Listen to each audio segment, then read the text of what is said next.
Vad? Alright, Vad. If you need anything, give us a call.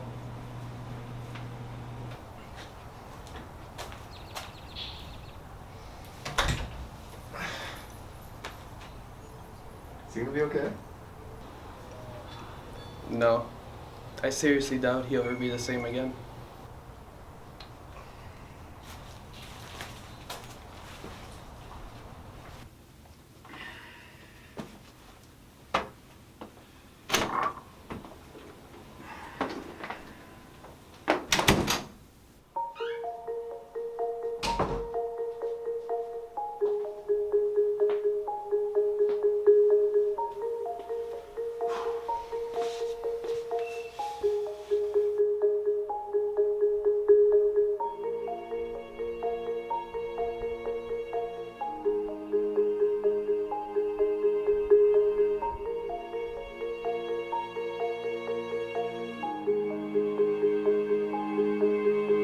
Looks like we got a winner.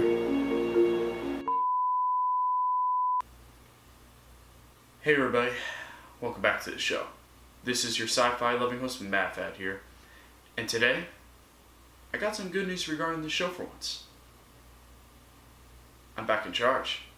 Yeah, I thought it was time for me to throw my power card here and take control of my show for once, especially with all this weird shit that's been going on with me lately. I thought I was owed one by the company. As my first act of business, I want to inform you all that we're taking a small breather here today, people. Today's episode won't be a huge one, and it won't have any crazy interruptions. At least I hope not. Well, let me show you what we're going to be reviewing here today. This is the Beast from 20,000 Fathoms, a small yet important creature feature from the 50s. Now, before I dive into the deep end with this one right here, I want to quickly state what defines a creature feature.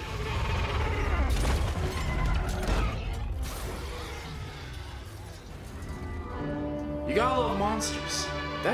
There's just something about them that catches your eye. Could something like this exist? Are we in the danger from such monstrosities? Well, if you never thought like this, the people back in the 50s for sure did.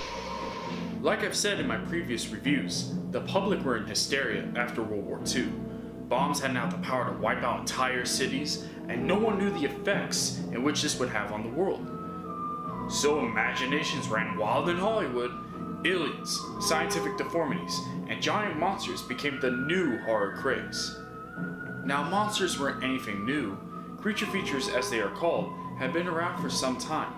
The subgenre most likely emerged in a 1915 German film titled The Golem. The monster of this film is a clay statue committing a series of murders out of love. So far, this is the earliest example of a monster movie, even predating Nosferatu, so I would consider this to be the granddaddy of the genre. But let's be real, the genre didn't really pick up until the 1930s, when Universal began releasing its famous series of monster classics. The list includes Dracula, Frankenstein, The Mummy, The Invisible Man, Bride of Frankenstein, and Werewolf in London. These were huge hits that showed a large amount of potential for a franchise back in the day, and now these monsters themselves are icons. But these monsters aren't even close to what a crowning achievement that the original King Kong served to the genre. King Kong is the first true giant monster film. There are dinosaurs, large creatures, and the King of Skull Island himself, Kong. Everyone knows the story. A group of sailors led by the ambitious Carl Denham go to Skull Island, where they capture Kong and bring him back to New York City, where he escapes and wreaks mayhem in its streets, before he's finally shot down the Empire State Building. Oh no, it wasn't the airplanes. It was beauty killed the beast. This was the first of many successful giant monster movies. So yeah, they were around long before the 50s. The only thing new added was the creation of the atomic monster, a creature born from nuclear energy. So they had giant ants and mutated dinosaurs running around on the silver screen in the 50s. This is the viewpoint where we will be conducting our analysis from. I truly love how the subgenre could coincide with science fiction. It just lends itself to be on the show. And hell, I can't even believe it took this long to talk about them. It just goes to show that good things can happen once in a while. And with that, I'm speaking way too soon. Let's just wrap this up before something actually happens here. So, let's finally talk about the beast from 20,000 Fathoms.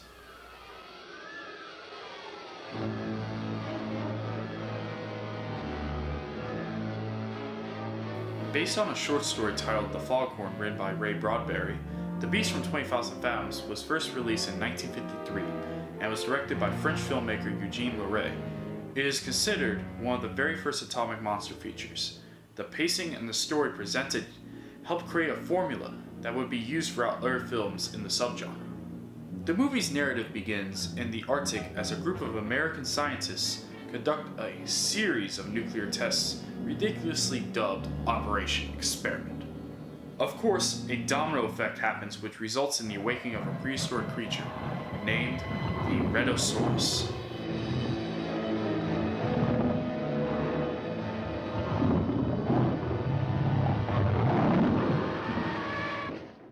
A scientist from the expedition team sees the awakened creature and constantly tries to prove its existence before it's too late. But no one believes him as the monster begins a trail of destruction as it reaches the east coast of the United States. This eventually leads the Rhedosaurus making itself known in New York City, where it causes a large amount of collateral damage and deaths. The rest of the movie after that involves the military trying to find a way of apprehending the monster. Very simple premise to pull off. The only thing of importance is that the monster had to look good or the film wasn't going to be taken seriously. So the director decided to portray the monster via stop motion effects, just like King Kong. And let me be honest, this is where the movie truly shines. The effects for the creature are fucking awesome. Look at this scene for example.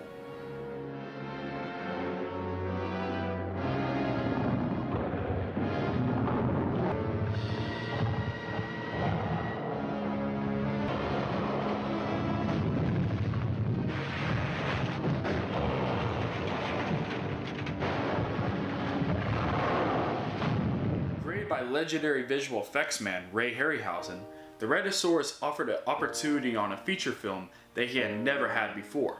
Plus, it gave him the chance to finally have his shot and design his own cinematic monster, something that pleased him as a Willis O'Brien fan. On this film, Harryhausen developed a groundbreaking animation technique known as dynamation. The method was made to split the background and foreground of pre-shot live-action footage into two separate images. It allowed him the accessibility to animate a model interacting with the footage, making the creation real enough for the audience to get behind. But enough about Ray Harryhausen. I could talk about him all day. The guy is great. Let us talk about the context behind the movie. What is it saying? The most prominent theme explored in The Beast from 20,000 Fathoms is the idea of scientific ignorance, the risk of performing experimentations in order to gain further knowledge, without knowing the aftermath it could bring. For example, the Rhedosaurus itself is a byproduct of humans testing unearthly weapons on the planet Earth. The monster could have been replaced by a man-made tidal wave, and it would have been the same idea. It just wouldn't have been that cool. So basically, the movie is trying to say, stop testing nuclear weapons, the consequences down the line may not be worth it. But what else does this movie have to offer outside of its positives? What are the negatives?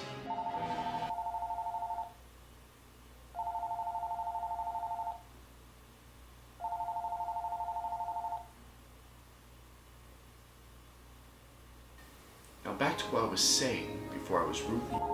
God damn it!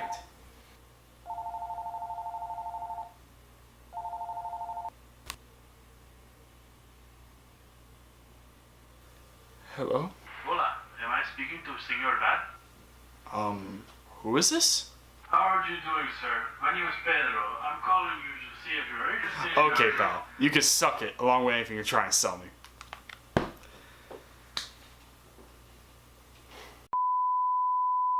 Well, like I said earlier, the movie has a very simple plot that although is easy to follow, it doesn't resonate either. There is nothing emotionally gripping with the characters and the story, and that can be a problem with some viewers. Also, The monster makes very sporadic appearances throughout the movie. Remember, this is still a human story. The monster only serves as a piece of the narrative. So the problem here is that the majority of the characters are just bland. They aren't bad, they're not great either. They are just what you call white bread. Very plain and uninteresting. Except for the acclaimed scientist character. He gains points for a sweet office environment. Hell, he even gets one of the best death scenes in the whole movie. And the chemical suspension appears to be cantileveric. But the most astonishing thing about it is that... Doctor Elton! Let's be honest though, nothing can top this guy.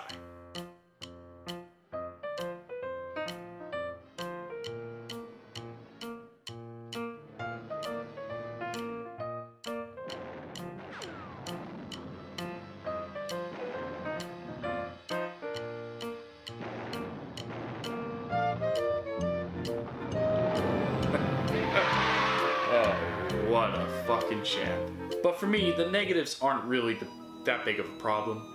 The Beast from 20,000 Fathoms never truly overstays its welcome at its low runtime of 80 minutes, and is genuinely a fun watch once you get to the monster scenes of the movie, especially the climax of the film, which is a great set piece. Monster movies are naturally meant to be popcorn entertainment. Not to say that they can't explore deep themes or complex ideas, because they can. I have seen them do it, and this one does have something to say. What I'm trying to say is that sometimes a movie that keeps it simple is simply more enjoyable to watch.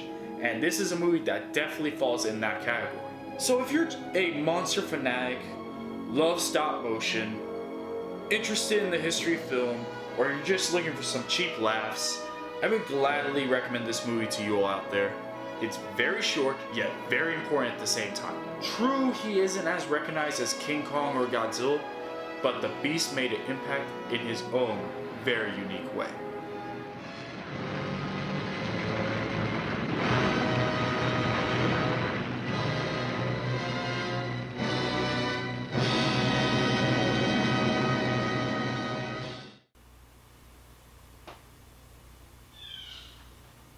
Alright, this is starting to scare me now. I know what's about to happen. As soon as I say the words, some form of nutjob or monster is going to antagonize me. And I'd rather not deal with that. So instead of saying those words, I will just bid you all a good day and thank for watching. Fuck! Hello?